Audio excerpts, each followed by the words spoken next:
Hello and welcome to GeekVerse Sidequest, your weekly stop for video game news, reviews, and more here on the GeekVerse Podcast Network.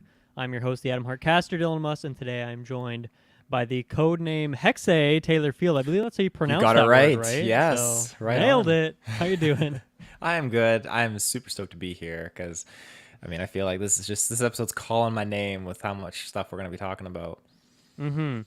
Yeah, it's a very spicy episode today. So Ubisoft Forward happened just a couple days ago, which, nestled within the Ubisoft Forward was just a full showcase for Assassin's Creed. So we got a lot of Assassin's Creed stuff to talk about. We got some news, talk about the games we've been playing, a lot of good stuff. So with that being said, let's get right into it. I got a lot to talk about. So just some shout outs, first of all. Make sure to join that Geekverse Discord. It's a good place to hang out.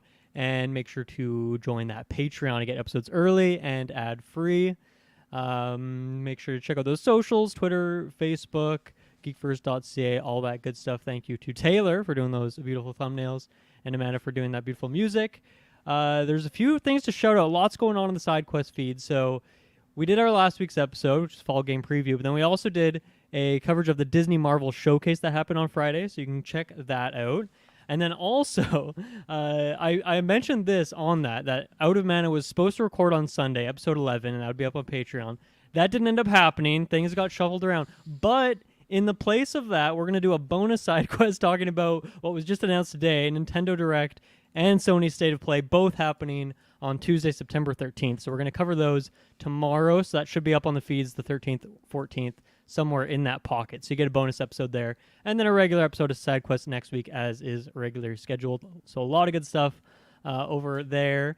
And then on the main feed, She-Hulk, House of Dragons, Ring of Power, reviewing all those shows. Barbarian you guys reviewed on the weekend, which I really liked your tweet kind of consolidating your thoughts on that. So now I'm going to definitely put that one on my to-watch list before the end of the year. So that's pretty exciting. But anything else that you wanted to shout out here in the start? We got Andor coming up this month. Yeah, that's like next week, right? The week after? I think it's the 20s around there. So it might be The the week 20s, after. yeah. The 20s, yeah. Yeah.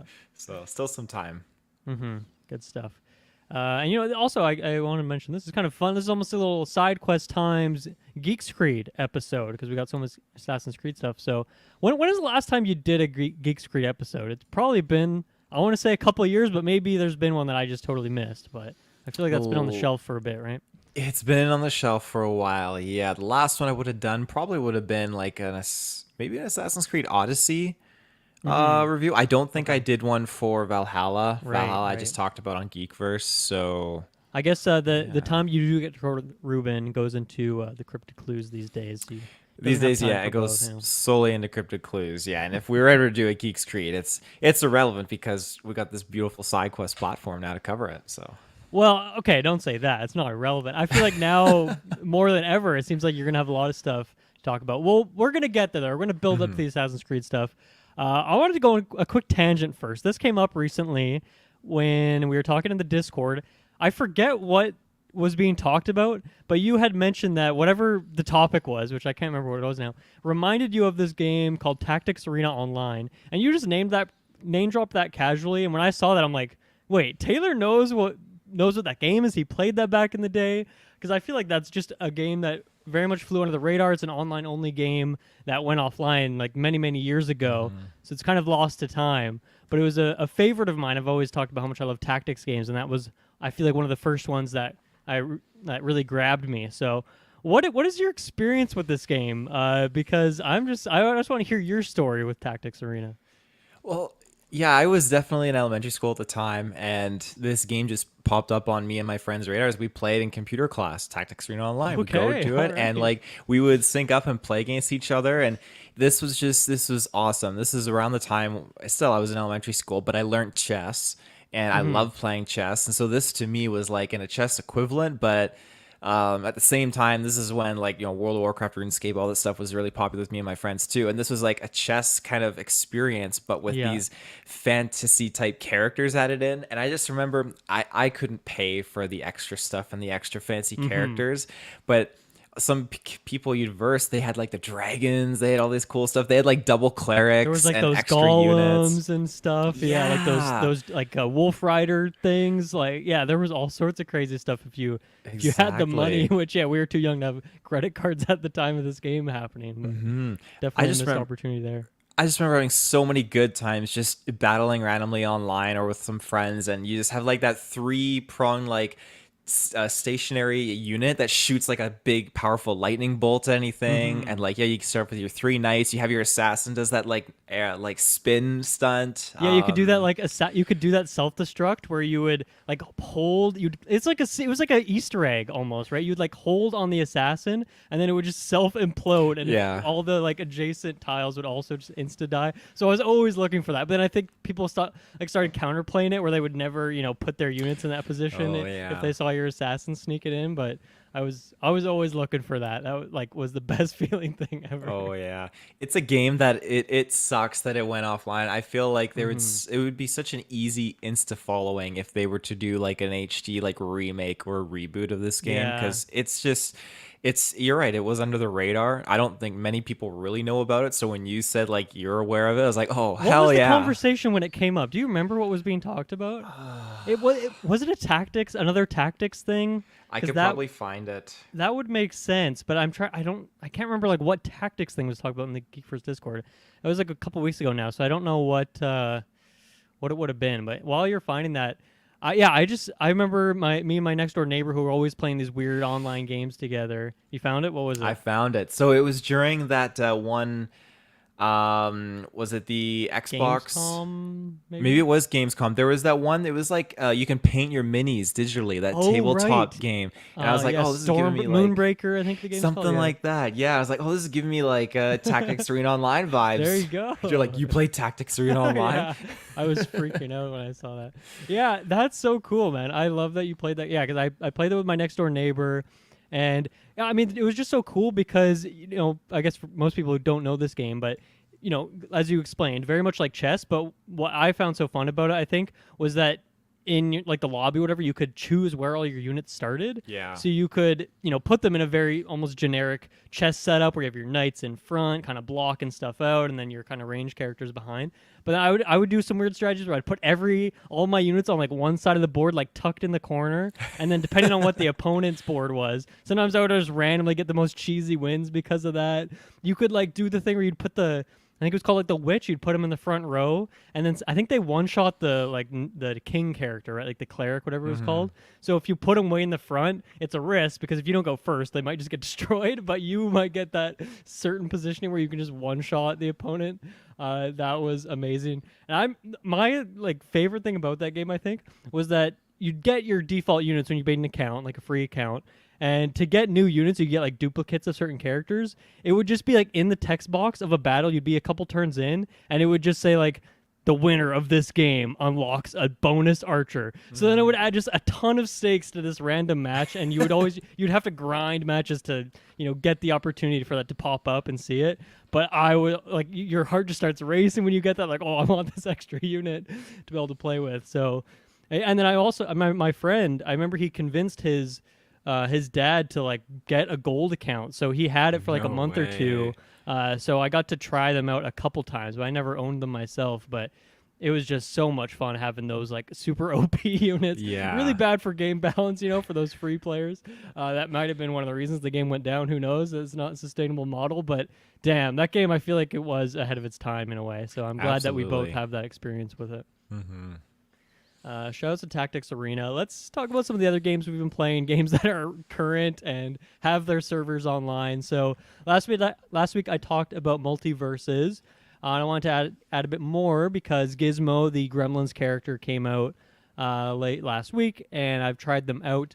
Now, one thing I feel that since the beta, I feel like they've just majorly tuned down how much gold you get on a like game to game basis. My guess for that is because now that the game's officially out and there's a seasons pass and stuff, like they put all the money incentive in there. So if you're a free to play player, like I've put, I think around 5 hours in, and I've only got enough coins to unlock one additional character, and you only have like 3 or 4 to start with. So that is unfortunately a bit savage for the free play model, but it is what it is. So Gizmo, I haven't played like in an actual competitive game, but I've tried him out in the lab, and then I've played against a bunch of people that have Gizmo. Super cool character. I think the really fun combination of like weird range attacks that combo with each other, and some good close range stuff. But I think what's super cool is that his like team ability or his combo ability is that you can just essentially latch onto your teammate as a backpack, and then you can use all of your moves while attached to your teammate. So obviously I really got to try this in an actual teams match. So my plan is once I get enough coins to actually try that out. But you can just essentially like sit on someone's back and just fire arrows all day if you want. Throw out these like musical notes that mess with people. So really cool character. I mean, I think they're doing great in Multiverses of creating characters that have fun, unique designs and weird, wacky stuff that you wouldn't expect if you've only played Smash. So definitely shout outs to that. And I got to say as well, Multiverses has just like, whenever I play it, I'm like, oh, I love Melee so much. Like, not to trash Multiverses, but Melee so much better. So I've just been playing a shit ton of Melee the last week, which is always a cycle with me. I see that you have Dark Pictures Anthology here, Little Hope. So talk to me about this one, because we were talking about The Quarry a couple months back. So how's this one doing for you? Yeah, so you're absolutely right. We were playing The Quarry not too long ago, and me and Madison just got so involved with that storyline. We thought, okay, we need to get into more of these type of games, specifically like these super massive game titles, because that's the developer. Yeah. And The Quarry being as fantastic as it was, go check out that review that we did. I thought, okay, let me hop on the Dark Pictures Anthology train, because this is something I initially thought this was only a PlayStation Sony exclusive. So I just lit up with excitement when I watched the trailers for the different storylines, because there's 3 different games in this anthology. And Okay. Little Hope wasn't my first pick. The first pick I had was I think the Man of Medan? Man of Medan. Maybe that was it. Yes, Man of Medan. Because there's House of Ashes, and that one seemed, I think it was Right. like a military team or something like that, and I wasn't super sold on that. Man of Medan was like on the boat, and I bought that, so we're gonna get to that. But Little Hope is Nice. what we're playing through now, and it's just great. It's super super intense. It's got Will Poulter in there too. Oh, that's fun. What's the setting of this one? Without giving too much away, it's very, it's actually very much in line with Assassin's Creed Hexay, you could say, to a Okay. degree. You go to this mysterious town, your vehicle crash land, or like not crash lands, but breaks down, and so you and other classmates are stranded and just trying to figure out how to get out of this town. And there's definitely witching vibes that are afoot. So yeah, it's good stuff. Nice. That's awesome. Is it like on the level of Quarry, would you say, or because you were pretty hot on Quarry? So is it keeping up with those expectations, or is it you still got to maybe get a bit further before you can decide? I'd have to get a little bit further, but I mean, I'd still at this point say Quarry is still much further ahead than it, Okay. and particularly as well because this Dark Anthology franchise was started before the Quarry. However, there is they announced that new Dark Pictures Anthology game coming out. Yeah. Oh my God, they have Soon. so many of them. It's hard to remember the names of all of them at this point. Yeah, yeah. What is but super massive? Let me see if I can find the name of the. I'm excited for it. coming. It's definitely like the trailer definitely piqued my interest because it looked like a serial killer kind of The vibe. Devil or in something Me, like is that the one you're Yeah, I think that's it. Yeah, it was like a serial killer kind of. The Devil Made Me Do It, Dark Pictures Anthology. Yeah, Devil made me do it. Man, I don't. How do they do this? Like I'm just looking at their release calendar, and Until Dawn was 2015. So then it took a while, but then 2019 was Man of Medan. 2020 was Little Hope. 2021 was House of Ashes. 2022 Quarry and Devil in Me, which I'm assuming that's sticking to that date. But even if it's kicked to next year, that's like for the last 5 years they've just had at least one of these a year. So that's and a couple other games thrown in the mix too. That's very impressive in terms of their output here. Yeah, I like that. I like those odds, especially Halloween time coming around. So Yeah, good call. All right. Anything else you want to shout out in games you've been playing section, or that's it for now?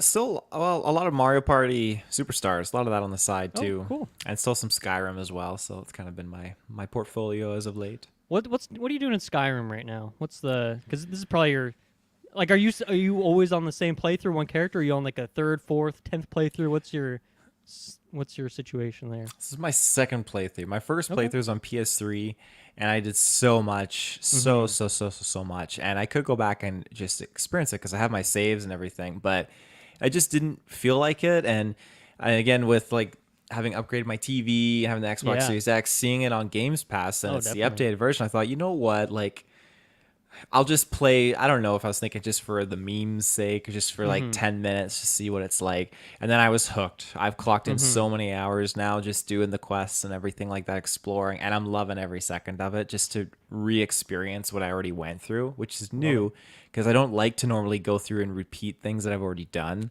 Mm-hmm. at times. So, That's yeah. fair. Well, I'm maybe looking to do some Skyrim content next year. So wink, wink, nudge, Ooh. nudge. So it's good timing for you to be checking that one out again. With that, let's jump into our first ad break, and then we'll come in and talk about some of the news. We are back. Cyberpunk 2077 has kind of quietly been fixing the game, I'll say, adding some features here or there, maybe a couple new pieces of content. But they finally announced that there is their first, I guess, DLC, full-on DLC coming out, which will be Phantom Liberty. And they're calling this a spy thriller expansion to the game. Keanu is coming back.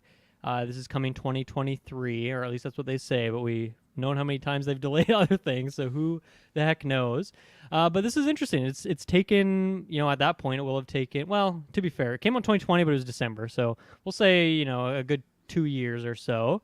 We don't really have much info, and there is a trailer that's like a minute long, but it doesn't really give you much information as to what to expect. But I think one thing that we can expect is that it's not going to be like a post-game story, especially with Keanu coming back and just the way that game ends without spoiling things. I mean, there's different endings and things, but I think it'll be kind of filling in the gaps or maybe a new area to go to in the game that you've already played. So first, I'm curious what you think about this in general. I know that you do own Cyberpunk, right? I don't know if you've played it a whole heck of a lot, but so I'm guessing you haven't beat the game, or you're maybe not too excited for DLC. But what do you think about the idea that they're finally getting to an actual expansion? I think it's a great idea. Again, from what I have played, because I've invested a few hours, I haven't again gotten very far. I've done more like world exploring Mm-hmm. and just little bits and ends here and there, but it's a game that I'm glad I own. I know it's gone through its tribulations, but I'm glad that I own this title, and I want to sit down and really commit for a long period of time to immerse myself in it. Mm-hmm. So I'm happy that there's DLC because that's extra content I can look forward to when I get to that point. So And yeah, and from what I understand, the game is in a pretty good place now. And especially, I think they just did another big patch, and with this DLC, they'll have even more stuff of just fixing things like the way cops work in the game, because that was always something that was busted. And probably fixing a lot of the broken quests and latency problems, things like this. I think a lot of that has been fixed. Now, one thing with this though is that they've said that with this expansion, they're leaving behind the old gen versions. So PS4 and Xbox One are not getting this DLC. They're just focusing on next gen, which I mean, obviously they should have done that from the start. I did play the game on PS4 and I enjoyed it, but it felt like an early access title. I was still able to enjoy it for its story and such, but it was definitely not the experience that they promised. So, what do you think about that? They're gonna add these patches in them, like I'm saying, to fix the game.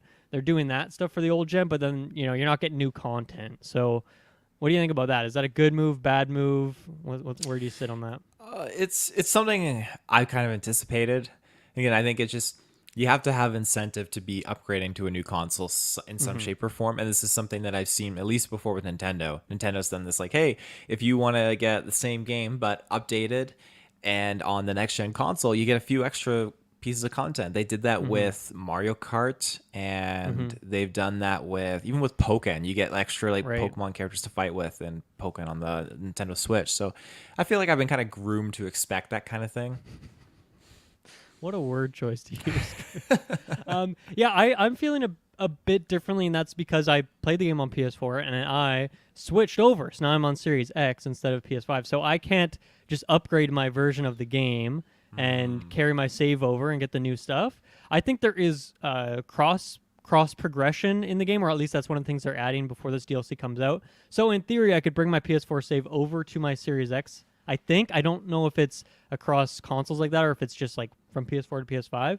But I don't own the game on Xbox, and I'm not going to shell out another $80 just to, and then more to get the DLC to do all that. So that's a bit of a bummer. I think if it hits Game Pass again, I would definitely look into importing my save. I don't know if I'd want to start the game from scratch. I'm not too heartbroken about it just because I liked Cyberpunk, but I don't think I need to go back to it right now. But I guess one thing that does potentially excite me is that just hearing in the past CD Projekt Red on The Witcher 3, like those DLCs are huge. Like they're bigger. I think a couple of them are even bigger than the base game. It's insane how much or how expansive those expansions truly are. Like they are a next level thing. So it is exciting to get a whole lot more content for the game, and if it is to the scale of that Witcher stuff, then that's a lot to work with. So that is exciting. But yeah, I just don't really have access to it right now. So I'll keep an eye on that, see when that 2023 launch date actually is. If it's early in the year, later, who knows. One last thing I want to mention too is that apparently the game has full mod support now. Now that'll probably only be on the PC version. So console people once again left in the dust. That seems to be a lot of the features for this game. They kind of pick and choose where it's going. But that's good because I'm sure a lot of modders are able to fix things that in the game that's still broken and just add more content and things like that. So it's interesting to see Cyberpunks crawl back into the limelight. I think I'm wondering if it'll hit that No Man's Sky level one day where it is this thing that people respect and say, oh yeah, it was rough at the start, but look at it now. I don't know if Cyberpunk will get there. They almost alluded to when they announced this DLC that it could be the last thing they do for the game. Now, if it's hugely successful and people are talking about the game again, I could see that being extended. But I think this game originally probably planned for a lot more content and longer, like supporting the game for years and years and years. But I don't know if that's going to happen anymore just because of that launch. Even though they sold a lot of copies, they just obviously fucked up their reputation a good amount, unfortunately, along the way. So we'll keep an eye on Cyberpunk. I'll definitely report back on it as I am a fan of the game. And one other piece of news that I wanted to get into before we talk about the Ubisoft Forward, and I put this in the doc late, so unfortunately I kind of screwed you over, Taylor. Didn't give you any time to kind of research this, look into it. But Tencent, who is the current global leader in terms of gaming revenue, gaming value, which that may be a surprise to a lot of people. Who think, what about PlayStation? What about Xbox? What about Nintendo? Nope, Tencent, this kind of quietly humongous Chinese company that just scoops up anything and everything. It seems to be when companies are at their worst, they swoop in and grab large percentages. They've done that with Ubisoft. So Ubisoft has not been acquired, but Tencent increased, which I don't know what their stake was before, but Tencent has increased 13%. Their stake. Okay, so from 13 up to 49.9% of Ubisoft is now owned by Tencent. Right off the bat, I don't really like this. I'm not a big fan of Tencent. Some of these Chinese companies, there is a lot of censorship that goes on. So I don't really like that being close to games, especially for things that are, Assassin's Creed games, for example, which are supposed to be historical and capture real events. And I know there is one of the games we'll talk about for Assassin's Creed is a game set in China. So I don't know what this will mean in terms of them changing things because Tencent has a bigger stake there. We'll see. But I think for me, it's just Tencent whenever they are acquiring stuff, which is like all the time. Literally last week, they acquired a huge chunk of From Software and like no one mentioned it. So I'm glad I can at least bring it up here on Sidequest, but it seems to be just flying under the radar. But yeah, people talk about Xbox and they're like, oh, Activision and Blizzard acquisition, like we got to watch out for them in terms of, becoming a monopoly and taking over the gaming industry. But like, no. We got to watch out for Tencent. Tencent's way, way above Microsoft in that sense. So I have a few points and questions on this, but what is your initial take on this? And obviously I'm just throwing it to you right now. You didn't have time to think about this, but what do you think about this just off the cuff? Ubisoft has been in a position where they've been dealing with between hostile takeovers or just people buying up more of their stake. Because I think they were in like a whole thing with the company called Vivendi. And I remember that being very controversial because a lot of people were worried about games like Assassin's Creed being affected by this hostile takeover. And that never happened And it just seems like, okay, well, now this has occurred. I didn't even realize that this actually had taken place, though, This until I happened saw it on in the news. Friday, and I feel like the timing of it is very strategic. Put it Friday, Saturday, the Ubisoft Forward comes out, buries that, and no one talks about it or thinks about it. Yeah. I think that was very, very intentional. I don't think they wanted this to be a big public thing. I couldn't agree more. But it's hard to hide, half of your company getting acquired. So. Yeah, I think you said it though. Like censorship is definitely a big thing over in China, and when you're dealing with a massive like Chinese tech firm that has increased its stake in this in this component, I guess, like it's just it's risky. I hope that it's not going to have serious repercussions or reflections worldwide. Maybe more so just locally. If you live in China, you'll be subject to these certain kind of restrictions and stuff like that. But other than that, like we're still dealing with our different like Quebec, Ubisoft Montreal, Ubisoft all from around the world just working on their different titles. And I'd have to look and see like where the remaining stakes are divided up, but it's 49.9, so it's not complete ownership, which is great. They definitely get to put their name in the box. I think they only have like 5% voting rights or something like that. So it's hard for me as a layman to understand exactly how much they have control of, but it's just one of those things for me where this almost feels like a start. It feels like, okay, Ubisoft, bit of hot water lately just in terms of like Assassin's Creed is selling massively, doing super well, but I think a lot of their other games aren't doing super great, so they needed a cash injection. Tencent's here to do it, but at the cost of a fuck ton of their percentage. And I mean, from what I can tell, when Tencent acquires something, it's not because they're a company with a lot of great ideas and a lot of great resources. Okay, we're going to help you out. We're going to give you like this support studio to help you out. We can do localization for you.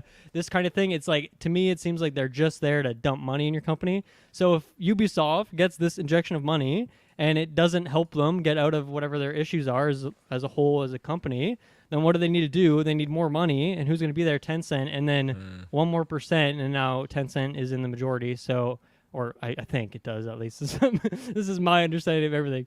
But like, to me, that just kind of seems the route. It seems like they're doing that in a lot of different companies, and a lot of them aren't even struggling. Like, I think From Software seems to be in a great position. Elden Ring sold a ton of copies, but yet they're still selling off some amount to Tencent, and it's because they just have this unlimited bag of money to throw at people.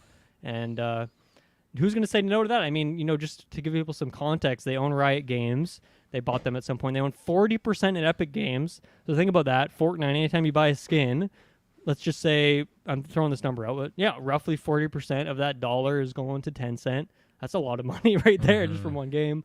They own Don't Nod, or a percentage of Don't Nod, percentage of Remedy, a ton of other things. So don't they have their hand in League of Legends as well? Well, Riot Games is League of Legends, right, yeah, so they own them completely and all their other stuff that they're working on. So, yeah, they're just all over the place, and it might not be the same quantity of studios that, say, Xbox has, or Embracer Group obviously has a ton, but you got to look at what things they are putting their money into, and just Riot Games, Epic alone is like an insane amount of money that they'd be making just from the percentages they own in those companies. So, yeah.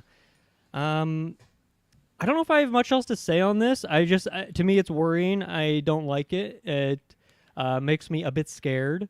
So I don't know. We're going to keep an eye on this one. But anything else any more thoughts you have on this, considering that you are the Ubisoft guy, the Assassin's Creed guy? I'm cautious, but I'm hoping that when Ubisoft does with this money, they really just put their spending to good use and they don't blow it, because there are a few titles like we saw in this forward presentation that may not necessarily be raking in the money, but like I think what we're getting into one of our next upcoming topics here, when they're making like a bold step into something like Infinity, for example, then I think, okay, like this is a good investment. It's bold, it's new, but this could have a really big payoff. So yeah. All right, with that being said, now let's talk about some fun stuff to do with Ubisoft, which is some of the games they announced. So they did their Ubisoft Forward on Saturday. I think it was, I want to say like an hour and a half long-ish. I didn't watch the whole thing live because we were recording a podcast at the time, but I've skimmed through the whole thing. I watched most of it on like 1.5 times speed. That was the method to take. I'll tell you that much. But did you watch the whole showcase? I'm curious, or did you just kind of check the highlights? I did watch the whole showcase. What were your thoughts then on just like the pacing of it? I know they had a couple hosts on there that I thought seemed like they were doing a good job, and things like that. How was the showcase overall? I was definitely not digging it going into the beginning. Like it was just, I felt like it was a little too long at times. Just, and I'm not saying that because I'm biased for Assassin's Creed. I was just wanting Assassin's Creed, but it just felt like it was very long. Like I like the Rabbids presentation, but I felt like even that was like very, very long, and it just wasn't like quick cut. I had my own expectations of things I wanted to see. I wanted to hear and learn more about this Ubisoft Star Wars game that they like announced years ago that we haven't heard anything in regards to. That could have been at the Disney Marvel showcase. That could have been here, but nope. It's in a galaxy far, far away. Exactly. So yeah, like overall, it picked up for me with Assassin's Creed, but like the first part, I will say about the Skull and Bones stuff, it definitely picked it up there for me, which I'm actually really happy about. It's so funny that person was like on the Marvel like volume CGI stage. That was impressive. That was so impressive. Technology. So wow. Funny. I love that. Okay, I think the highlights here. The highlight here is definitely Assassin's Creed, but there's really only a couple things I want to talk about. So let's get those out of the way, and then we can just dive deep on Assassin's Creed. So Mario plus Rabbids Sparks of Hope, as you talked about, this is coming out October 20th, as we well know. They showed off a gameplay sequence, which looked pretty cool. It had the Wiggler. Is that the name of that Mario boss creature?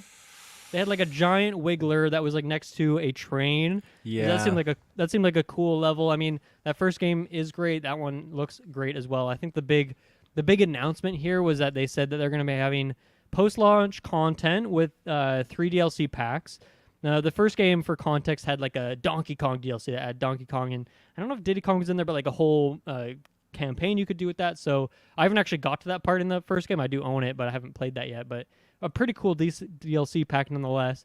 And then, they announced that one of those is going to be focused on the character of Rayman, which is another Ubisoft character who has very much been in the dark for a few years. I looked it up, and apparently the last Rayman game was in 2013, so about a decade. So it's cool to see Rayman again. I'm not really a fan of that character necessarily, but I just think this is a fun way to bring that character back to life a little bit and give him a DLC where you can play as him, and maybe it'll be kind of Rayman levels and other characters, enemy types and stuff like that. But yeah, any highlights for you from that sequence of the show? Again, I don't have too much experience from the first game, so when I was trying to look at this and make comparisons, like I have played the first one, but I'm glad you mentioned that Wiggler level, because that was really interesting, because I was trying to see like, okay, what is this dynamic unfolding here? But no, it's just the sequence of like you just moving up your units along the train to get to like a certain part to deal with the Wiggler, which I thought was very cool. I liked how when we kickstarted, it was very open world, which felt very different from that first one. Like you're moving around with your squad, jumping like into the cannon, going to another part of the map here, and the world design is really cool in that first game. Just the way, like how all the battles are connected in these worlds. And you're right, I think they've gone 2 or 3 times as big in terms of the size, scale of these levels, and also maybe the linearity of it. I think the first game was very much linear, going kind of down one set path. It was still cool, but yeah, I think they've really gone above and beyond for the sequel. It's pretty cool to see. Yeah, definitely. No, I look forward to it. It's the first one is something I want to get, and as far as Mario games go, that's one that goes on sale a lot because Ubisoft has their little hand in there too. So this one will be on sale. I got it very, very cheap on the Switch store. I felt pretty good about that one. And then there was also the Division sequence, which I feel like I haven't heard about this game in a bit. I feel like it's been kind of quiet, but they said that Division 2 is on its season 9. So that game must just be raking in the cash. Must be doing well if they're like still creating new content for it. I mean, I did support the game because they did that thing where they put it on sale for $2. So I bought it on my PS4, and I've never booted it up, which, I mean, I don't know if that worked for them. So many people bought it at such a low amount. But then, like, I've never put a microtransaction. I've never bought a DLC. So that was a real like Steam sale moment of me. Like, oh, I gotta get this now while it's hot, and never having booted it up. But mainly, I wanted to shout out this new Division game coming out called the Division Heartland, which is set in this Silver Creek is what they're calling it. It's kind of like a small town USA sort of vibe. And I think it just looks really fun. I really like this setting. I just like suburban neighborhoods in games. I think those like in GTA games or like Redfall kind of has this vibe. It's an aesthetic I'm a big fan of. I also love that level in Hitman. That's a great level, Hitman 2. So I'd say I'm excited for this. I mean, am I paying full price for it? No, but I hope this one comes to Game Pass, as a lot of Ubisoft stuff has, or I'll keep an eye on a sale, because even if I don't get super into that gameplay loop, I just want to cruise around that open world, cruise through these different towns, go in these different houses and stuff. It definitely speaks to me in that way. So I liked that. Any of the there was another Division thing too, which might have been a mobile game. I forget what it was, but any Division stuff interest you at all? So because I'm with you on that. Like, I bought Division 2 for like $1.99, whatever it was, because how can you not? So my experience with Division 1 is pretty extensive. I really got hooked into that one, played it religiously with my friends, did so much, beat it, loved it. When it came to Division 2, the excitement wasn't there to really get into it. And I feel like it was because I didn't feel like there was enough done with Division 1. I feel like there's so much they could have explored, and like all of a sudden, nope, here's a new mainline game, $79.99, come buy it. I thought, oh, well, it's just like, there's still stuff to explore in this first one. I don't like that we're just being shafted to a new one. But here we are. The new one came out. Bought it for $2. I played it enough to just want to experience more of that world. But even with this DLC, like, there's so many other DLCs that have been released for it, and I did not have any inclination to suspect it was on Season 9. That blows my mind. So it's something I want to get more invested in, but it's a title that is more enjoyable with friends, and none of my friends that we played Division 1 with are hopping into this. I'll play Heartland with you if you're interested in that new one. I'd be down to. What'd you think of that new one? Do anything for you? The setting and stuff? I like that, how you mentioned that kind of like suburban kind of vibes, and I like that more close combat kind of esque to it. It gave me a feeling of State of Decay, just without the zombies. Ooh, okay. And I like that kind of vibe quite a bit, actually. So I'm kind of with you on that. Yeah, I'd be intrigued enough to try it out. I'm not sure where it falls though, behind or before Cyberpunk's DLC or that campaign. So I'll have to see. Yeah, we'll keep an eye on that. Other than that, I really just want to get into the Assassin's Creed stuff. But of course, they had their Just Dance sequence. They had Trackmania. Is that the name of that game? They had a couple things for Rainbow Six and things like that. Was there anything else that you were interested in from the Ubisoft Forward, or should we get into that Assassin's Creed juice? Just the Skull and Bones stuff. I feel like that's really it's turned around from what it initially was, what they pitched. Just you're joining a multiplayer lobby just to do like battles with your pirate ship. Are you getting that game? I'm strongly considering it. Oh, you're right there, hey? Okay. I am right there.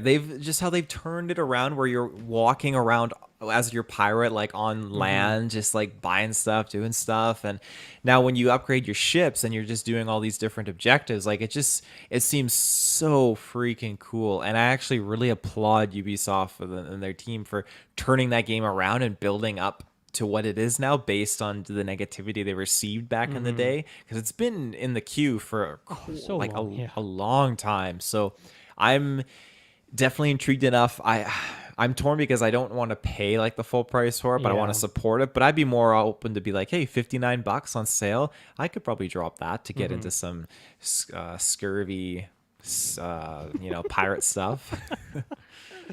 Bring your orange slices.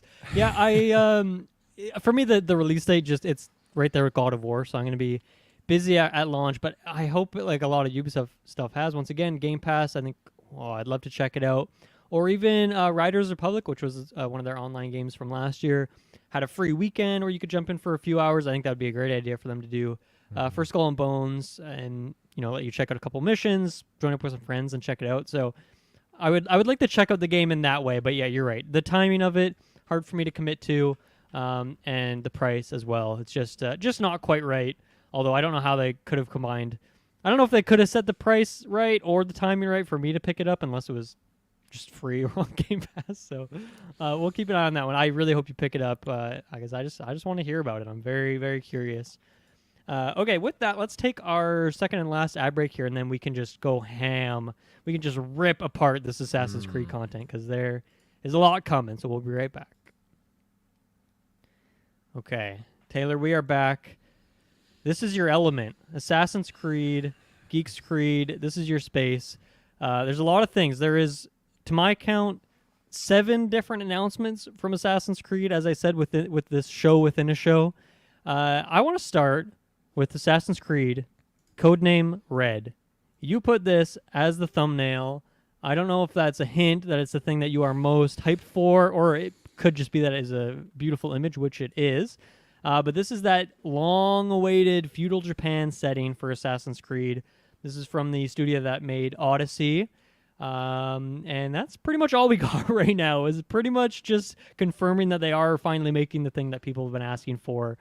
What do you think about this? Is this live up to the hype expectations? Were you one of those people? I mean, I think you were. That was like, do it. Do feudal Japan. Do it. Yeah, this has been something for fans, and especially me, since Assassin's Creed 2. When we got Ezio's story, it's okay, we got to go to Japan next, and we've just gotten every single other time period except Japan, and it's just been a want and a desire. And now that it seems too good to be true that they unveiled it, and this beautiful cinematic little teaser that they did, it's just unbelievable to think that we're actually in this period where we're going to get it now. And I was just hoping how he was explaining it in that presentation, like it was going to be like all the keywords, like new flagship mainline game coming to consoles, that kind of stuff. Not a handheld game, not a mobile game, nothing like that, not like a multiplayer experience, which I wouldn't have been opposed to. But no, this is a main Well, you'll get those too. It sounds like we'll get those too. Yeah. A main flagship AAA title focused on feudal Japan. He said like Shinobi experience. I think he said something like that. Like this is just going to be, it's going to be incredible. So when do you think this is coming out? Because they announced another game we'll talk about that's coming in 2023. They have a DLC coming out this year. Obviously, it wouldn't be coming out this year, but is this a 2024 slot? Do you think it's later? And I don't think they mentioned this, but do you know which? And you have to, okay, so quickly remind me, Assassin's Creed has 2 studios alternating, or is it 3 that are making different stuff? I mean, I guess now with like no mobile stuff, they probably have other ones. But in terms of the mainline titles, is it just the two studios? No, there's more. Okay. There's actually there's quite a few. I'm pretty sure. I'd have to look at it because it's been so long since I've looked into it. But there's a few of them that they all kind of alternate. It's like a similar. Well, I can't say similar to like Call of Duty, but each studio, I guess, each studio just spearheads an Assassin's Creed title and just shoots it out. So I think in terms of releasing, you're right. Mirage is 2022 because or 2023, sorry, because we're wrapping up. That'll probably be. I'm not even sure if they actually dropped like an actual date, but release year-wise is 2023, probably be November, and then we're going to get the Ragnarok DLC, I imagine, going into like second quarter of 2023. Okay. And that's what I would suspect for Valhalla, sorry. So when we look at Codename Red, it's probably going to be... the DLC they announced today, I think it's coming out this year, I thought they said, for Valhalla. Oh, is it coming out 2022? I think so. I believe I wrote that down, so I'm trusting my notes on that. I trust your notes too. It's called The Last Chapter, so I'm assuming that is the last piece of content. We'll get into that. But okay, then how about this? Is there Assassin's Creed game from the last few years, or just the creator of which game would you want helming this one? Do you want the Origins team on it? Odyssey, I'm guessing it's not that team, considering that Mirage is coming out next year. But who knows? Maybe they have enough people that they have 2 teams. Valhalla, I know you're not a big fan of that game, but is there an Assassin's Creed game you lean to that you think could really fulfill that feudal Japan setting? Like it's... if I had to pick, like... the Valhalla team, like there's nothing wrong with the game that they created. Like it's totally fine, and I love what the team was able to do. And it's just, it feels like each team, when they work at these titles and they focus on like their baby of the game and their iteration, it feels like, okay, well, the next one has built off of that so much. So I feel like I'm biased to say, like, well, I love so much of what Valhalla did with gameplay, the combat, everything like that, and just the whole open world. It was fantastic. But then I'm also taken aback because Origins wasn't Odyssey wasn't super high up for me. I was definitely really big on Origins, and I feel like that's because of how they tackled the storyline, and they just really made it feel okay. It's in the name, Assassin's Creed Origins, and it was just an incredible journey with those characters and just kind of seeing how things came up. And that's too, I give huge props to that team because that was the first attempt at totally reconfiguring the combat system, and as clunky as it was, they still did a hell of a damn good job kind of being the glutton for punishment, I guess, and just kind of like getting it out the door. Odyssey refined that, of course. If I had to pick a team, though, I feel like I'd be inclined with Origins team. Origins, okay. Yeah. I have played that one a little bit. A few hours. I've played that one, yeah. So that could be good. Question for you, a couple questions still. This is because it's very spicy. Why did they announce this now? My thought is maybe that, in the last couple of weeks, Assassin's Creed Mirage, which we'll talk about in a minute, kind of got leaked, and then we knew about it before they could show it. Is that why they showed this one off now? It's obviously Codename Red is not the name of the game. That is the codename is Red. So it will change to some other name. Why do they show it now to get ahead of the leaks and say you're not going to beat us to it? We are doing this. This is our thing to announce now. And yes, we haven't really given you any information, but now we're going to be the first ones to tell you. Or do you think this is like just a different marketing strategy? Because obviously we're talking about how they're announcing 7 things here. Like, it really seems to me like they're blowing everything out and showing off everything that they have that they're working on. 3 of these things have code names, right? So they're not even far enough along to have a name for them yet. So do you think it's because of leaks, or do you think this was always their plan? Because those leaks, I think, were only a couple weeks ago. Maybe they were longer than that, but I don't know if how long they've been working on putting the showcase together. If 2 weeks has been enough time to pivot and say, okay, we're gonna add all this stuff in here. I don't know. Where do you lie on this kind of conspiracy theory of mine? I think it's them trying to get a hold of it. I think they planned it this way, because leaks are so prominent. And if I remember correctly, there was some leaks coming out. So there's just more details on the Infinity platform. Yeah.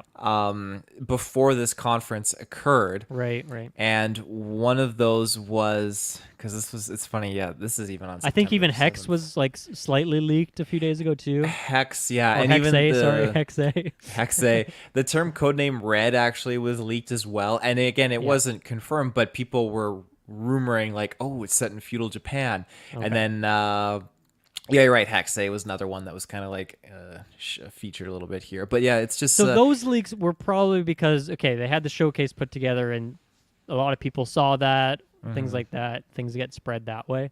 But I feel like Mirage, maybe I'm wrong, but I feel like that was a few weeks ago. And it was maybe not directly tied to these other leaks. Maybe those are separate things, but I'm not as deep in the Assassin's Creed community as maybe you or others. So I don't know if I think Mirage got leaked, just one of those classic, a video game retailer puts it up for sale, and it's fucking Walmart again.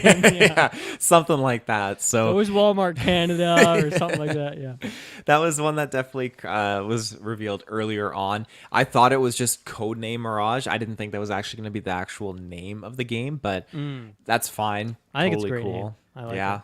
It's a great Counter-Strike map. It's a great Incredibles character. Mirage is a great word. It means so many things.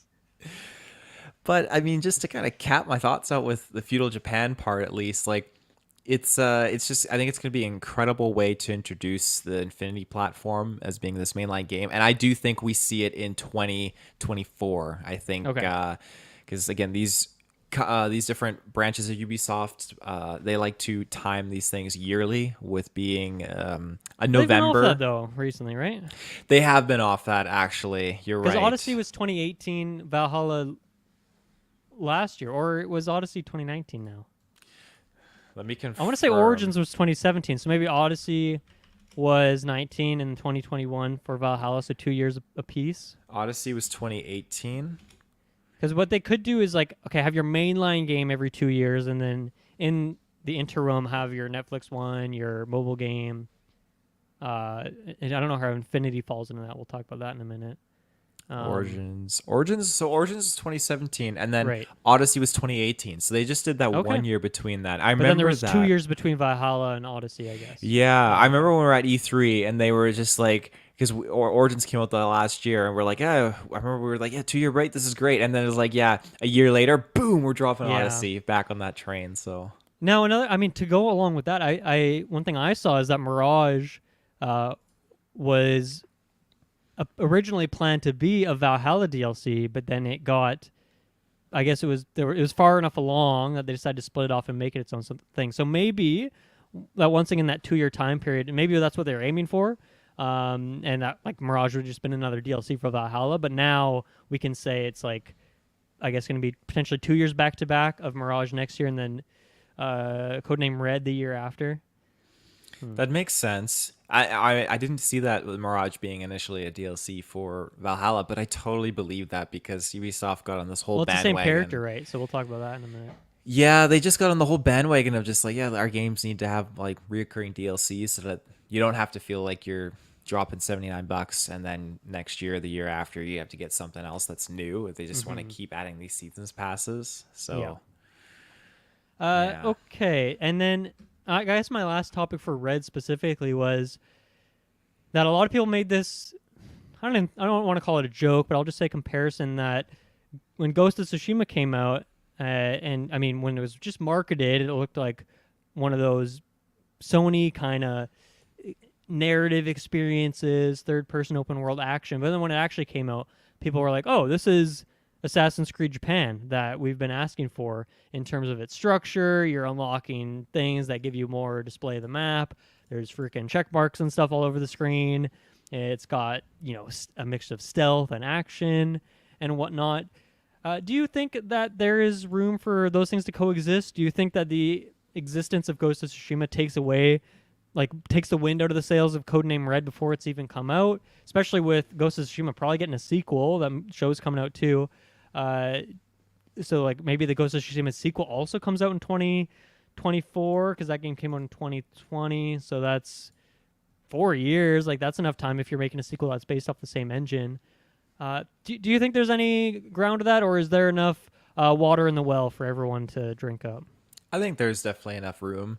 Assassin's Creed, like I've watched streams of you guys playing Ghost of Tsushima, but I don't know a lot of the story or what's going on there because again, it's a PlayStation exclusive, of course. But when I look at, there's no animus, like it is a very like you're in that world in that setting. But I mean, it seems to me like the design wise is very similar. I love Ghost of Tsushima. I don't really love Assassin's Creed, so there's obviously some difference there. That's hard to gauge where exactly things are different. But anyway, go on. I do think that if they wanted to capitalize on that, they definitely missed their chance because Ghost of Tsushima came out, did it first. But I'm thinking too that there's going to be, again, because I haven't seen a lot of Ghost of Tsushima, but there are elements that Assassin's Creed has, Animus aside, of course, that I think Ghost of Tsushima obviously doesn't have, that they could implement different types of like combat, everything like that. And again, it's they labeled it as open world RPG, so that of course parallels Ghost of Tsushima because it is very open, granular scale and that sort of thing. I'm more partial to it being smaller scale, and I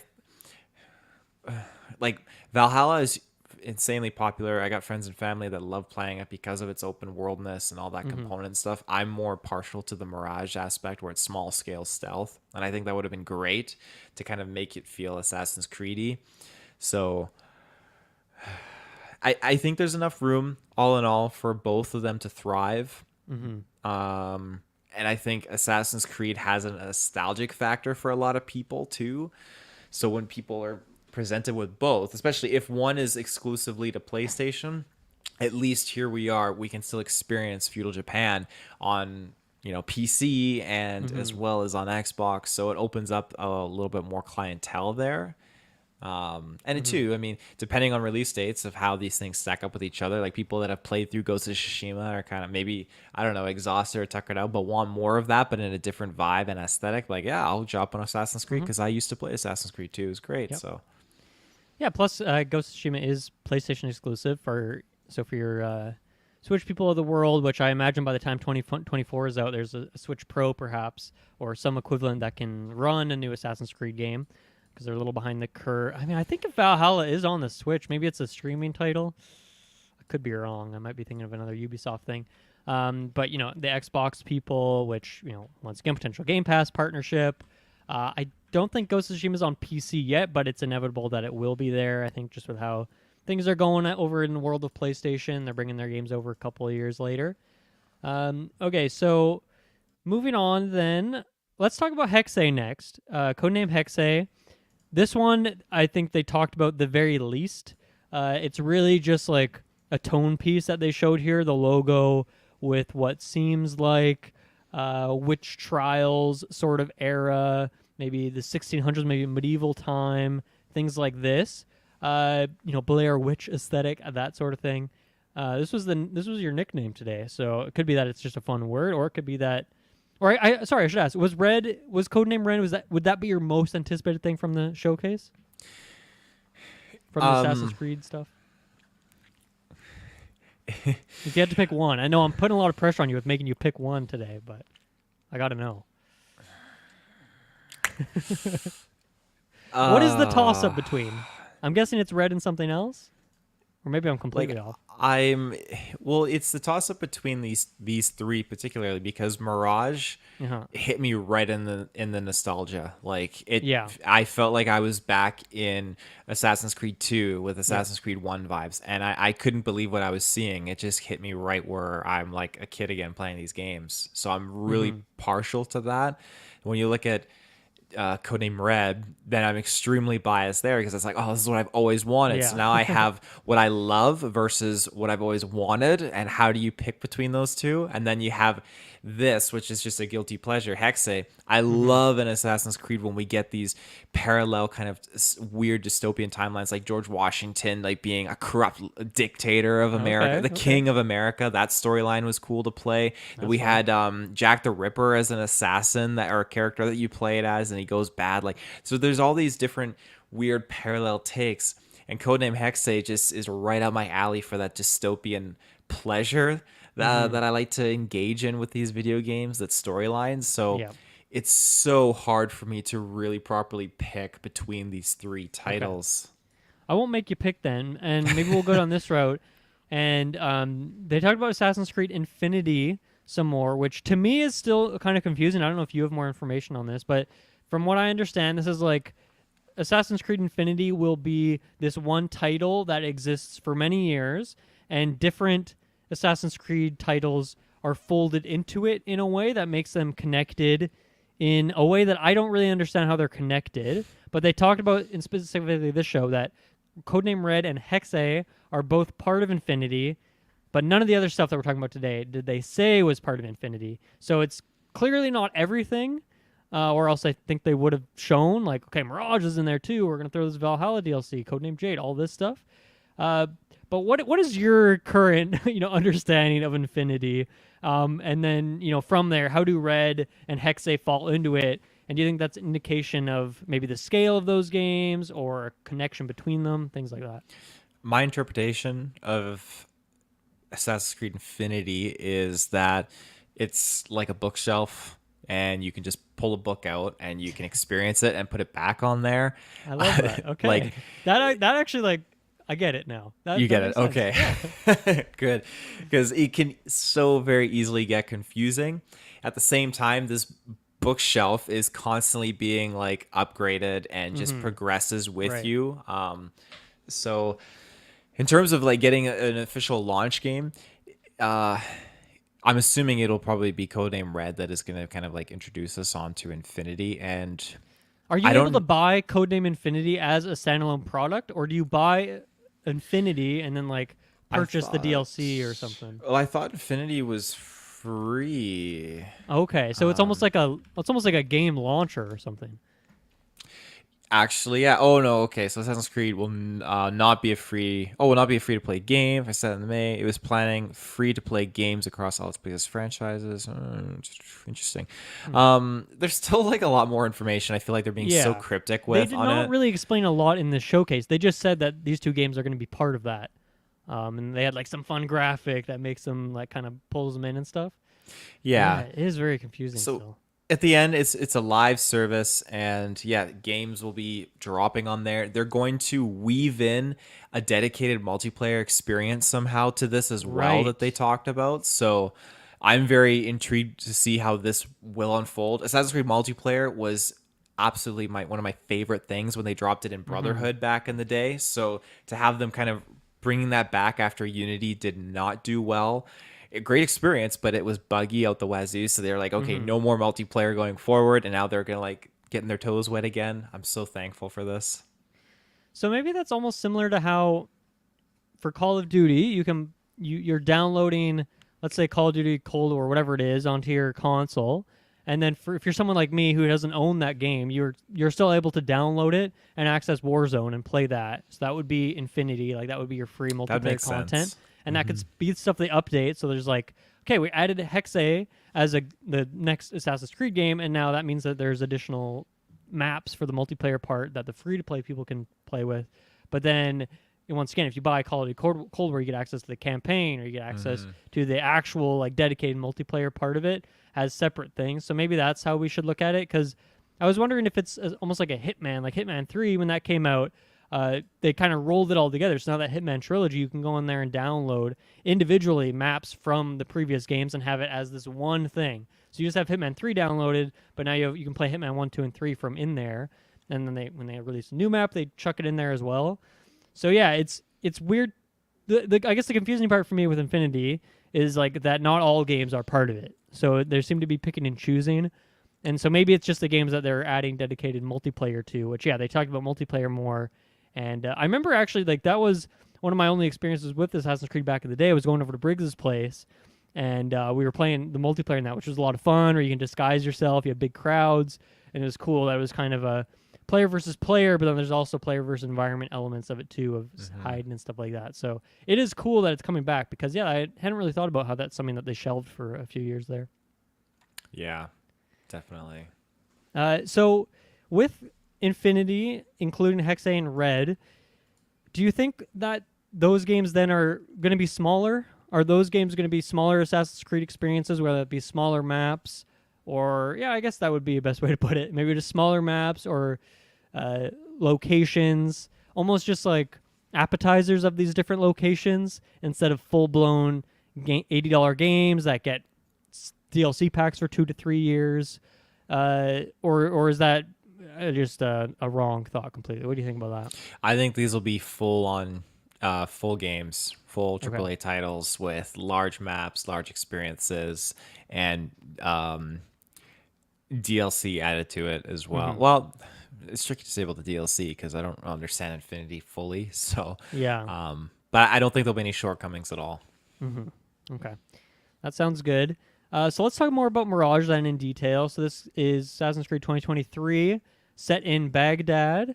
They've, yeah, as you mentioned, talking a lot about going back to the roots of the series, stripping away a lot of that RPG element and injecting back that kind of focus on stealth and parkour and things like that.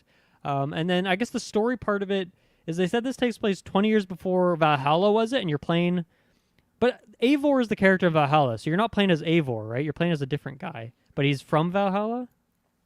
What am I missing there? I didn't fully Yes. understand that. It's been a heck of a long time since I popped in my Valhalla, but um, yes. So there was when Sigurd and Eivor were setting up. So when you're playing as Eivor, you're setting up in Valhalla. Basim and another assassin basically create a bureau for the Brotherhood there, Hmm. and they kind of just start working with you, and you start learning the ways of the assassin there. Okay. We'll show the evolution of Basim. Okay, a few decades before his appearance in Assassin's Creed Valhalla. So, considering that Valhalla is maybe one of your least favorite Assassin's Creed games, it doesn't sound like that's taking away from your excitement at all. And maybe it's because Valhalla didn't do it much for you because of I guess the gameplay, the design ethos, and not necessarily the characters or the story, or maybe it's the setting too. I'm not really sure. But I how do you feel about like this next game then, which is going back to the roots, being tied to Valhalla in that way? I'm not upset at all that it's tied to it, because I think Assassin's Creed as a whole is all just one big pie with different pieces being, pulled Yeah. out and stuff like that. So I'm totally fine with that. With Valhalla, for me though, it was more so just the flamboyancy of just getting too far away from Assassin's Creed and just the basics that really made that franchise unique to what it was. So I love the setting of Vikings and everything like that. I love, again, the gameplay. There's so much of that game that is fantastic. And I think when applied to a core Assassin's Creed title like what Mirage is going to be, I think we have something truly special.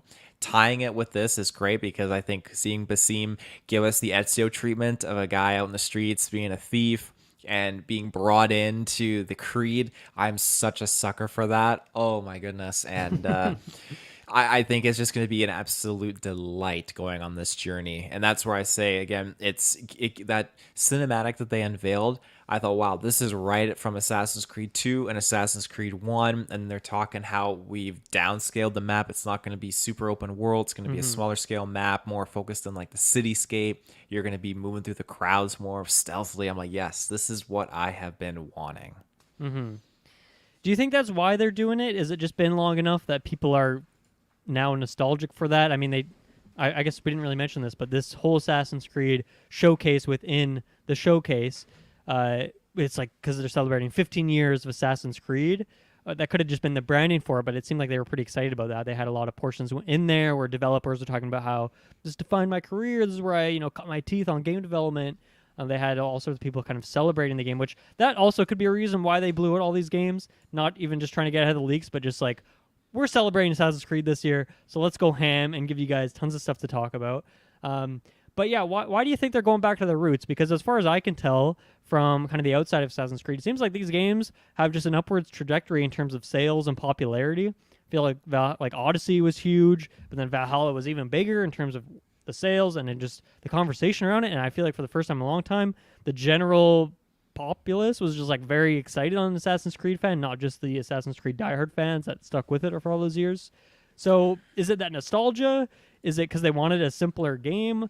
Is it because the developers are tired of making that huge open world with 1,000 locations to go on and click on? Like, why do you think they're doing this now? I think it's honestly just, to me, it's what people have been asking for. And I think them finally listening to that, hence Codename Red, giving us Mirage as its own thing, just kind of going back to the roots. I think this is the result of them really listening to the community. Now, for example, in some context, the Assassin's Creed page that I'm still running, it just popped off this weekend. So yeah. when all throughout the year, when I post new DLC for Valhalla, you get some like more fantastical creatures and stuff like that.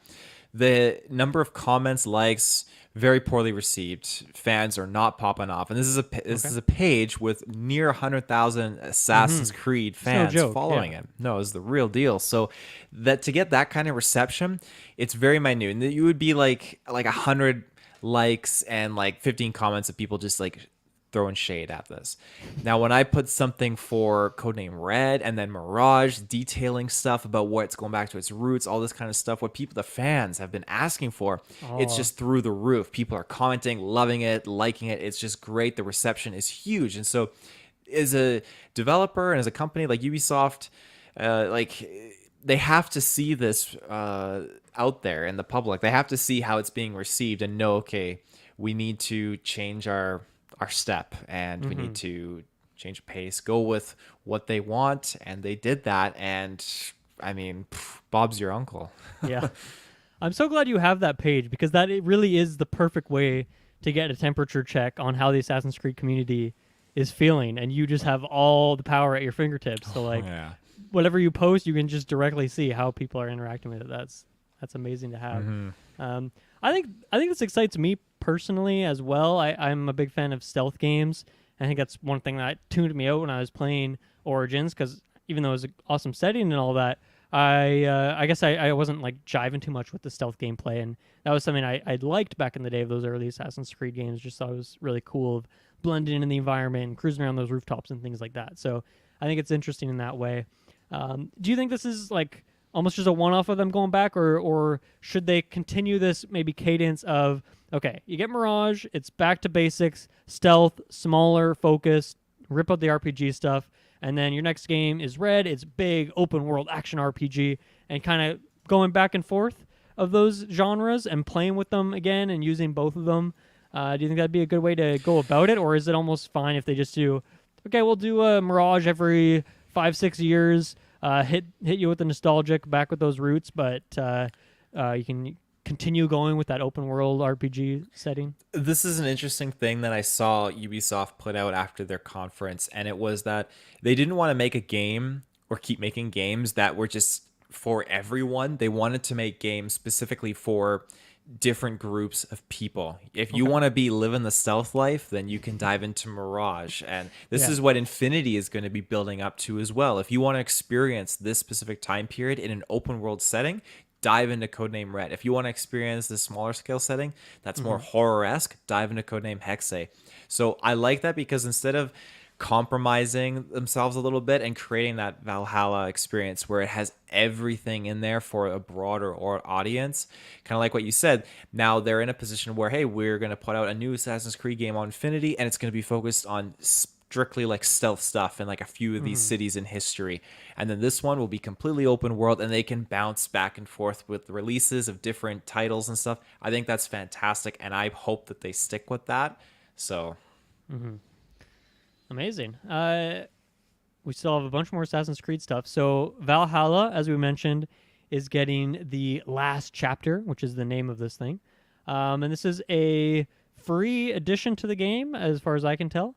That is kind of just tying up the loose ends, tying together all those DLC packs and the main story, and kind of putting a nice bow on the game and saying, see ya, it's time to sunset this one and move on to the next great Assassin's Creed game, which I think is a great thing to do. I love that it's free, so assuming, let's say you're someone who played Valhalla at launch, but you didn't want to pay for those extra DLCs, so that's the only time you played the game, and you want to come back and just kind of see where this game's been, or if you're someone who picked up one of the DLCs, or 2, or 3, seems like either way you can get this free DLC and or this free story add-on, and hopefully, even if you haven't played all those DLCs, even if you just played or partially some of them, hopefully it's a nice way that anyone who has experienced the game in any way, shape, or form, even someone like you, someone who didn't finish the game, didn't really play all the DLCs, you can still come in and just like have closure with the game in a way, and obviously you could always still go back and play it again.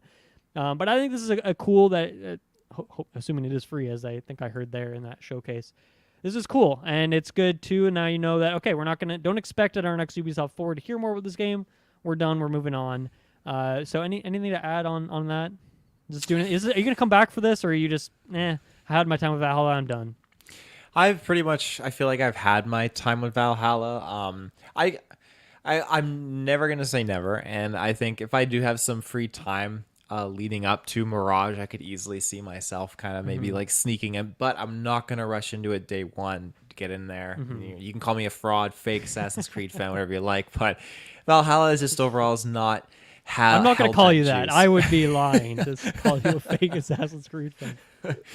Yeah, it's just not at the juice for me. So, but I'll get to it eventually.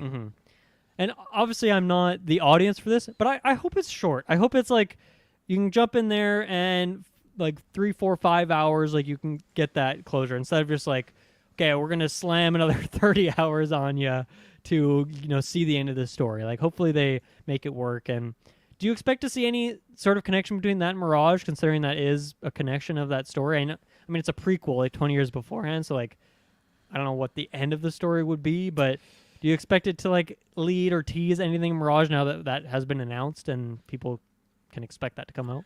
I wouldn't be surprised. I really could see them do that because, I mean, it's free marketing, self-promotion for your next $79 AAA title, so yeah, I wouldn't be surprised. Especially it's Basim. It's the one of the main tie-ins here. So yeah. Next up, another Codename Assassin's Creed Codename Jade. This is a mobile game set in, I guess, Imperial China is the time setting. So one, I mean, first of all, I thought they did like kind of a drone fly through shot of the city area and some hills. I thought it looked great, especially like for a mobile game. I thought like, oh, I wanna walk around there. For a moment, I thought this was the Japan game, seeing that had already been announced, but I was watching the showcase a bit later. Turns out it is not. But what do you think about that? First of all, just in terms of okay, you're getting the China game, but it is a mobile game, so it's probably not going to be the scale of your other Assassin's Creed games. Is that okay with you, or was this another location that you really wanted to see, and maybe you'd be disappointed then, therefore, that it's not getting that same treatment as Valhalla setting, as feudal Japan, as Baghdad? I would have really liked to have seen it get that treatment like a AAA title. And I think, well, not think, I know I'm not the only one that feels that way. That's another one of the things, too. A lot of people, how they received it, are very disappointed in the fact that it's mobile. But watching it, like, it took me by surprise because watching that game, or not gameplay, but just that teaser, I thought, wow, this is mobile. This is crazy. And it's definitely something that I will like try. I will experience and immerse myself in because it's the first Assassin's Creed game where you get to actually customize and create your character, which is very unique. Yeah. And yeah, it does have those open world elements as well. And then Do you think that means it's going to have a less of a set story? Or, I think so. Yeah, it's just going to be more like dick around in this open world and do some assassinations and have fun. Yeah, I don't think it's going to have any major implications on the overall story, but it's still going to be relevant. Though, if they were to discuss it or like nod to it in other formats, they'd be like, "Oh yeah, no, in this specific year, there was an unnamed assassin that was in China doing this kind of stuff." So they can always allude to that. But yeah, it's just I'm excited to see how the mechanics work for gameplay, including like the combat. But yeah, I'm just thinking it's gonna be a good time. There's no release date, however, for it, I believe. Yeah, Not I mean, yet. it's still a code name, so I think we're waiting. At least I would say I could say it coming out next year, sometime next year. But yeah, we still need to get some more information on it. What do you expect for a price point on this? Uh, I'm thinking probably. Well, let me do a quick little bit of research and just get Okay. back to you in 1 second because I have a thought process for this. Okay. Yeah, I really don't know the current landscape of mobile game pricing. I mean, there's kind of some services now, whether that's your Apple game, Apple Play. I forget what they call that one, and Netflix, which is in the works. Which we'll talk about that in a moment. You got your theory? Yeah, so my go-to would just to be gauging it off of like Star Wars Knights of the Old Republic on mobile. That's a $14 game on the App Store, and I think you could probably pay like 14, $15 for something like this. So, Do you think it'll be riddled with microtransactions? oh yeah. Yeah, I really do. App like phone mobile games are just brutal for that. How do they implement that in Assassin's Creed? Is it like for playtime? Is it for like you unlock new quests, armor, skins, locations? Oh, it just Like hurts you me buy to think about contracts that. that you can go assassinate people. Like how are they going to implement that? Like I don't know. I don't have great faith that'll be good. I mean, we also know Ubisoft was like, "Ooh, NFTs, that sounds exciting. I want to get in there." Like I'd be worried that they'd throw some of that shit in their mobile game because that seems like a way that they could do NFTs without people just flaming them until they retract their statement on doing it. Yeah, I have no clue how they could go about it. They could really do all of the above that you listed, and that terrifies me so much. But yeah, it'll be kind of scary. Again, I just want to reiterate a lot of people that are disappointed for this being on mobile. Don't be, because you're getting a feudal Japan. I know it's a very different culture, very different environment you're going to be experiencing that in. And of course, like China would be a great time period and culture to be immersed in. But there's a lot of people out there that don't have an Xbox One, a PS5. They don't have a great like TV. They don't have any of that. But for all for all that, they might have like a really good phone, and at least Yeah. this is their gateway into experiencing and staying current with Assassin's Creed. So I think it's good to be able to include that. And mobile gaming is not really anything to be looked down upon. Like when you No, look yeah. at what mobile gaming was like 5 years ago, it's definitely like lackluster. A lot of it's probably like a cash out, like app games, like Doodle Jump, all that kind of stuff. Like it's Hey, Doodle very Jump's one of the greatest games of all time. Don't you oh dare. no, yeah, it's a classic for sure. But now we're in a time period where these mobile devices, they can hold their own, like whether it's The games look xCloud or fucking amazing in some of these mobile games. It's oh, crazy. absolutely. Yeah. And like if you want to like put your phone up like on its stand, play Codename Jade, and most of these phones you can sync up Xbox controllers with now, so you're not I was really going to missing mention out. that. xCloud is obviously a thing that keeps growing, getting better and better by the day. Obviously, there's, once again, that partnership-ish between Xbox. Ubisoft does that change because of the Tencent acquisition. Who knows? But I feel like that could be a play of how do they justify that price or how do they get that more people's hands? Throw it on Game Pass on xCloud and let people play it that way. Hmm. I think that could be. I think that could be a thing that potentially we see now. Once again, that Tencent acquisition potentially throws things out of whack. I mean, although Tencent, they'd be happy to get that Game Pass bag in some way, I'm sure. So maybe that. I mean, that's right up their alley. Freaking microtransactions, just people spending 10 cents at a time, but millions of people doing that every day. That is up their wheelhouse. So we'll keep an eye on Codename Jade. Do you have a guess on when you think that comes out? Is that a next year joint? Do you think 2 years from now? I What could do you see think? 2023. Yeah, Yeah. maybe just offset. I don't even think if I don't even think they care if it is close to Mirage. Like I think that's different enough markets that I don't think they're hurting if they put it next to each other like they have done in the past, where they slap like Watch Dogs and Mhm. Immortals, Phoenix Rising, all these games like they put back to back. I don't think that would have this same adverse effect if they put the mobile Assassin's Creed next to the console Yeah. one. So. Yeah. And then last up for Assassin's Creed is kind of a 2-in-1, but Assassin's Creed Netflix partnership. So the two things here. One is the TV show, which did they announce this before? Or was this the first time they've officially They announced it this? before Okay. with the logo drop. Yeah. So I think they just are essentially confirming that it's happening. They're happy about it. They got a showrunner that like this guy is the best showrunner around. Like of course they said those kinds of things. Do you know anything about the show? Like, is it in any way connected to the movie that we got? Is it its own joint? Is it connected to a specific game? Do you know anything about this? Because I did not get tons of info from this showcase, and I didn't even know that it was technically announced. I guess I probably heard it and then just tuned it out like in the next day. So Details have been super under wraps for a okay. while, and it's funny because Fassbender coming back. yeah, I don't think he's touching this series at all for some time. Yeah. Like when I went to Fan Expo a long time ago and went to their Ubisoft conference there, they were talking about certain things and they were alluding to trying to work at getting a series off the ground. And this is obviously, I'm assuming, the fruits of that kind of endeavor.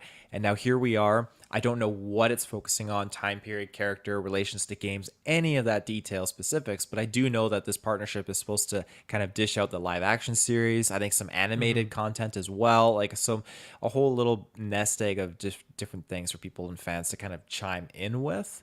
I'm super excited just to get live action Assassin's Creed again. It just has me so pumped, but I am excruciatingly terrified because Resident Evil, like I liked it for certain things they did, but damn, that bombed and they're like one season they left on a Canceled, big cliffhanger and yeah, canceled. So now here we have The Witcher and then here we have Resident Evil. Well, yeah, I'm hoping because Ubisoft has such a heavy hand tied to this deal that they're gonna see it through and really hold it close to their chest and make sure Netflix doesn't get a little too, loosey goosey with it. Yeah. So that's all I can hope for. Well, I'll say, I mean, they're also, Cuphead show is a thing on Netflix, right? So that Netflix's interest in video game related stuff is pretty big. I would say maybe put some faith in this existing for more than one season for me would be that the other part of this is that they announced that they're also going to be doing another mobile game exclusive to Netflix's like mobile app thing. So for anyone who doesn't know about that, essentially I think they launched it earlier this year, which is the Netflix app on your phone, which you could normally watch stuff on. Now they have games that you can play on there. And I don't really know what kind of stuff is on there. I know I was about to say Assassin's Creed. not on there yet. Into the Breach Advanced Edition, which came out in July, was put on there for free if you have your Netflix subscription. And I think it seems like they're putting a lot of money into that. They want that to succeed. And to me, it just makes sense of Assassin's Creed TV show exists for a few seasons. Assassin's Creed game is on there, new exclusively. That's a good partnership right there. And if they do more games, that's just nice. It gets people into that Assassin's Creed ecosystem, keeps them there, and keeps people on Netflix, subscribe to Netflix. So it seems like a good thing, assuming that both the game and the show are successful enough for them to warrant making more than one game and making more than one season of the show. So there's that. Do you have any thoughts on they really just mentioned that they are making a game? That was it. There's no Codename Purple for this one. They don't tell us anything. Do you have any thoughts on that? Any predictions you want to make? I'm guessing it'll be a lot like the Codename Jade, just a different setting. That would be my expectation. Do you have any thoughts or predictions? I have no real idea what it could be. I feel like it might be more styled as like an Assassin's Creed Chronicles kind of title, where you had those like 3 different games. One was in Russia, one was India, and I think the other one was focused on China. And what was this? When was this a thing? I don't actually remember this. I'll pull it up here and share my screen. This is like a console game? They're on consoles, yeah. Okay. Assassin's Creed. Yeah, so I feel like this could kind of parallel this. Here we go. Ooh. Assassin's Creed Chronicles. Okay.